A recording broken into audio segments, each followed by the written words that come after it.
喺80年代初，無線電視製作過一啲得1分鐘或者最長都係幾分鐘嘅教育節目，例如係成語動畫廊、每日一字同埋常識顯像館等等。而今集嘅人類故事主角就係常識顯像館嘅主持人羅志強，佢面上面嘅兩撇鬚係佢嘅標誌，所以佢有個花名叫做鬍鬚仔。唔知有冇聽眾覺得其實佢個樣有啲似成語動畫廊個熊貓博士呢？而羅志強除咗主持過常識顯像館，仲有好多嘅演藝作品。不過演員同埋主持都唔係佢主要嘅工作。到底佢嘅主要職業係咩？佢有咩演藝作品？淡出之後嘅生活又係點嘅呢？喺講佢嘅故事之前，各位聽眾記得先 like 呢條片，訂閱我個頻道，同埋撳埋個啷啷，支持人類關注組做更多嘅故事。羅志強英文名 Tarcisius， 出生於50年代初。佢自細就中意音樂，4歲開始學吉他，同時亦都中意運動，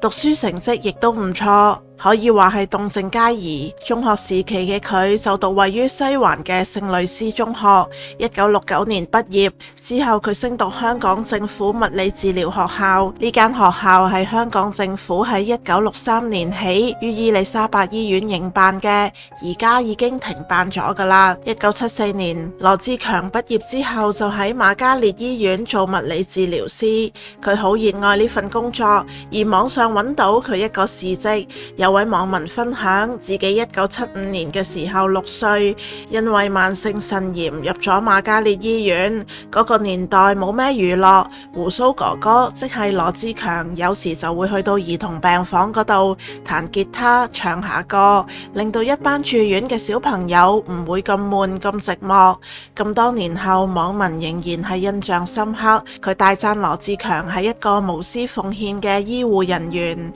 1976年，做緊物理治療師嘅羅志強報讀咗第5期嘅無線電視藝員訓練班，並且獲得取錄。佢同期嘅同學仲有之前人類關注組都介紹過喺香港81系列入面飾演牛太嘅韋爾恩。關於佢嘅故事，大家可以喺片尾 click 過去睇翻。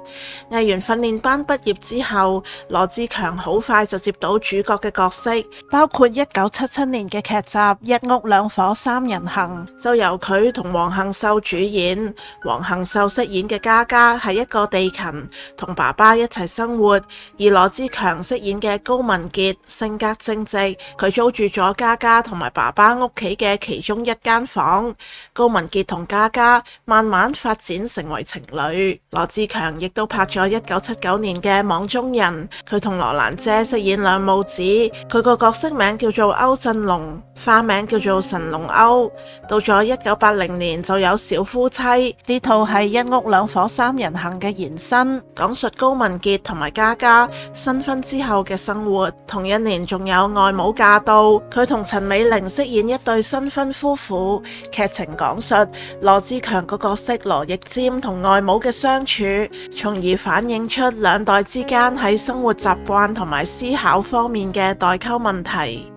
羅志強嘅外表斯文，談吐得體，轉數亦都快，所以佢除咗拍劇，亦都有做主持嘅工作。早喺訓練班畢業之後，佢就喺綜藝節目《歡樂今宵》入面亮過相啦。之後陸續主持咗唔少嘅節目，包括1978年同繆騫人、芬妮一齊主持嘅業餘歌唱大賽。同一年仲有同盧海鵬、呂瑞容主持嘅又會咁嘅，每集都會講下啲社會熱話、新奇事物咁。另外亦都有1980年嘅年青人節目 Bang Bang 咁嘅聲，1983年嘅資訊紀錄片絲綢之路，去到1984年佢更加成為 TVB 嘅青少年大使之一，喺青春前線嘅節目入面介紹青少年嘅課外活動。仲有一開始時提過1987年3月7日起喺黃金時間播出嘅常識顯像館，呢個節目一星期播足7日，每日都有唔同嘅主題，涵蓋生活常識、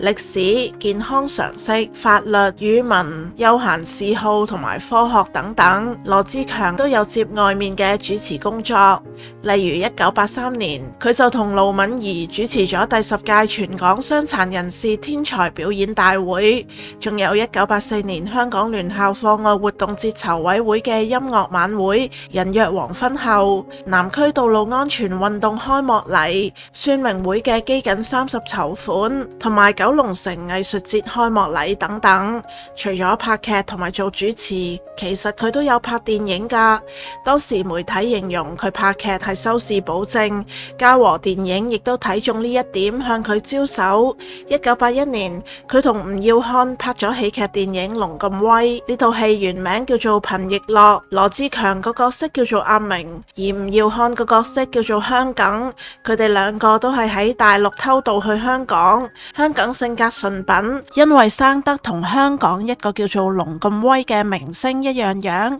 意外就頂替咗拍跳海戲變咗傻仔嘅龍咁威，變成咗明星。阿明就跟住佢工作，但係阿明眼中只有錢，過程搞出好多笑話，亦都差啲友情破裂。觀眾認識羅志強，主要都係佢作為演員同埋主持人嘅一面。原來除咗演藝工作，佢私下都興趣多多㗎。除咗彈吉他，佢仲中意行山。香港啲山幾乎都行暈晒，佢仲曾經同朋友一齊挑戰過喜馬拉雅山，雖然冇登頂，不過都還咗心願。另外一開始都提過，佢除咗做演藝工作之外，同時都係瑪嘉烈醫院嘅物理治療師。其實演藝工作對佢嚟講只係換票性質。由於正職嘅工作越來越忙，佢1981年之後就減少咗拍劇，而主要係以兼職嘅模式拍攝，好似常識顯像館呢類型，